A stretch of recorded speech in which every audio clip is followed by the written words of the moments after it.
A friend of mine from India. Islamabad, I might go. Islamabad में high alert है। बस अड्डे बंद कर दिए गए हैं, दुकानें बंद करवाई जा रही हैं।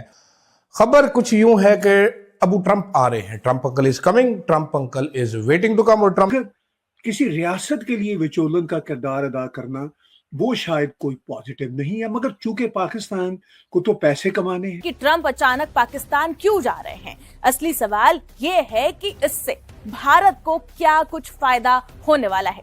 जैसे बिल्ली के ख्वाब में चीथड़े, कर्जदार रियासतों के ख्वाब में डॉलर, और अब दो कर्जदार ममालिक पाकिस्तान और मिस्र अक़वाम मुत्तहिदा में अपने कर्जे माफ कराने की कोशिश कर रहे हैं।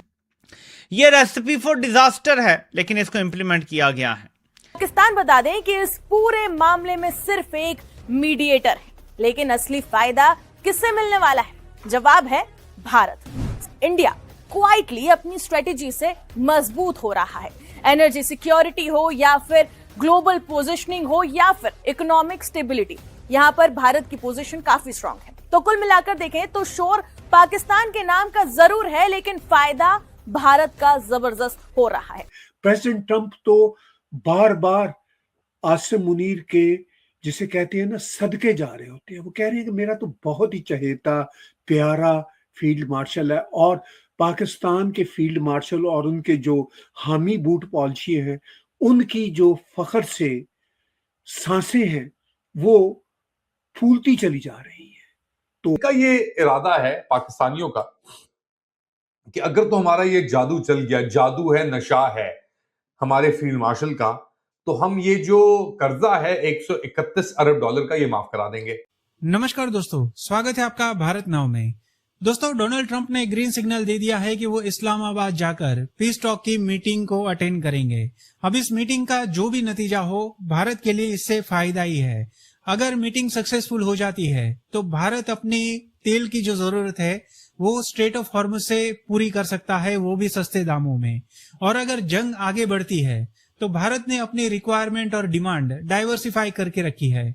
मतलब जंग के समय में भी भारत दूसरे देशों से तेल आयात करता रहेगा। भारत ने यहाँ पर मीडिएट ना करके अपनी एनर्जी और इकोनॉमी को प्रायोरिटी दी। वहीं दूसरी तरफ शाहबाज शरीफ और आसिम मुनीर बिचौलन का काम करके किसी भी तरह से अपने जो क्राइसिस यहाँ पर चल रही है उसे खत्म करने की कोशिश कर रहे हैं। यहाँ तक कि अगर ईरान को पाकिस्तान मनवा लेता है तो पाकिस्तान आईएमएफ और वर्ल्ड बैंक से डिमांड कर सकता है कि उनके सारे कर्जे जो है वो खत्म कर दिए जाए।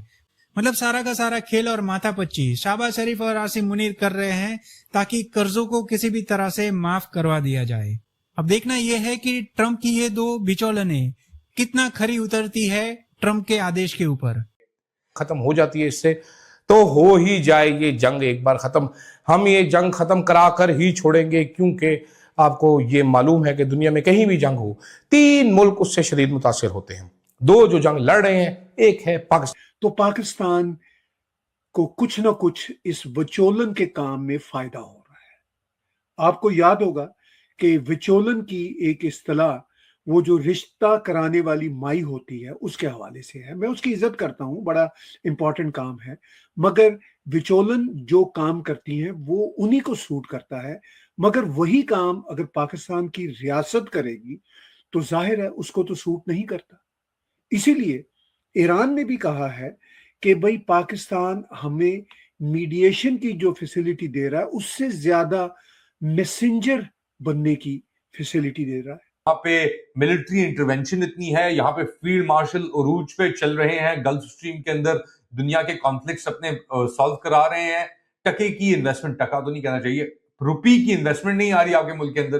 तो क्या इन सब चीजों के बावजूद पाकिस्तान क्या अपना कर्जा, अगर वो ईरान में अपनी बाजीगर लगा लेता है, चला लेता है, तो क्या माफ करवा सकता है? यहीं पे ना तुम्हें उल्टा लटका के ना एक्चुअली इन सबको फांसियां देनी चाहिए राजा प्रधान। मेरा वैसे बड़ा एक ख्वाब है, मीर जाफर और ये जो सारी अर्दली सरकार है ना, इनको राजा बाजार के फौरा चौक में ना फांसियां देनी चाहिए, तब जाके पाकिस्तान ठीक होगा और आइंदा कोई जुर्रत नहीं करेगा इलेक्शन चोरी करके इस तरह से मुसल्लत होने की। जो इस वक्त एक दूसरे के शदीद राइवलरी देश हैं, यानी सऊदी अरब और ईरान, उसमें पाकिस्तान की बैलेंसिंग पॉलिसी ये है कि प्राइम मिनिस्टर सऊदी अरब में बैठा हुआ है और जो असल मालिक है, फौज का जो हेड है, वो ईरान में बैठा हुआ है। और पाकिस्तानी इस बात को बड़ा अहम समझते हैं। वो कहते हैं कि देखिए हमारी एबिलिटीज कितनी इंपॉर्टेंट है कि हम दोनों राइवल देशों को बैलेंस कर रहे हैं। अब ये अच्छे अंदाज के साथ पाकिस्तान बैलेंस कर रहा है। अच्छा, ये दो राइवल देश हैं, उनको बैलेंस कर रहे हैं।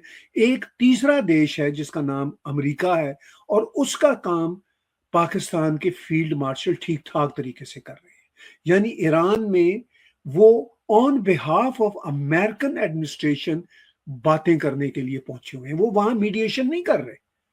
वही बात ईरान की मिनिस्ट्री ऑफ फॉरेन अफेयर्स के स्पोक्स पर्सन ने कही कि पाकिस्तान बड़ा अहम किरदार अदा कर रहा है, कि मैसेंजर का किरदार अदा कर रहा है। उन्होंने तो सॉफ्ट शब्दों में ये बात की, लेकिन इस रियलिटी को ईरानी भी समझते हैं, सऊदी भी समझते हैं और इवन पाकिस्तानी भी समझते हैं और अमेरिकी तो बहुत ज्यादा समझते हैं। जेडी वांस क्या कहता है? जेडी वांस कहता है कि मैंने पाकिस्तान जाके एक बहुत बड़ी चीज सीखी। क्या सीखी साहब आपने?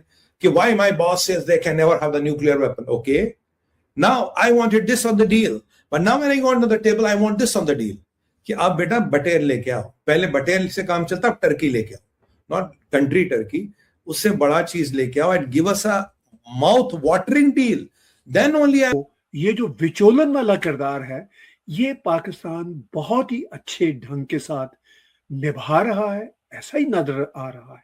लेकिन क्या पाकिस्तान जो विचोलन का असल किरदार होता है, रिश्ते करवाने में कामयाब हो जाएगा?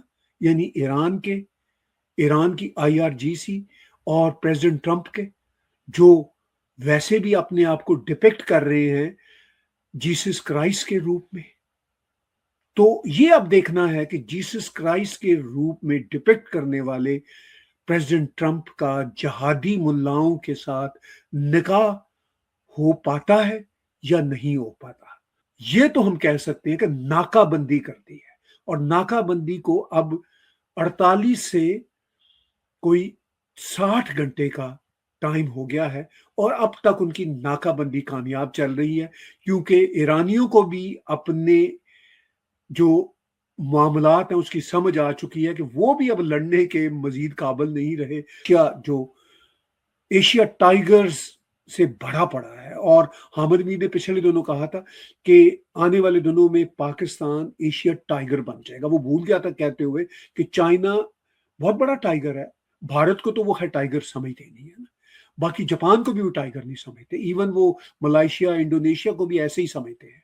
वो समझते हैं कि असल में पाकिस्तान 7वीं बड़ी दुनिया की एटमी ताकत है, तो ये चीन के बाद दूसरा बड़ा एशिया का टाइगर है, बाकी एशिया में कोई एग्जिस्ट नहीं करता।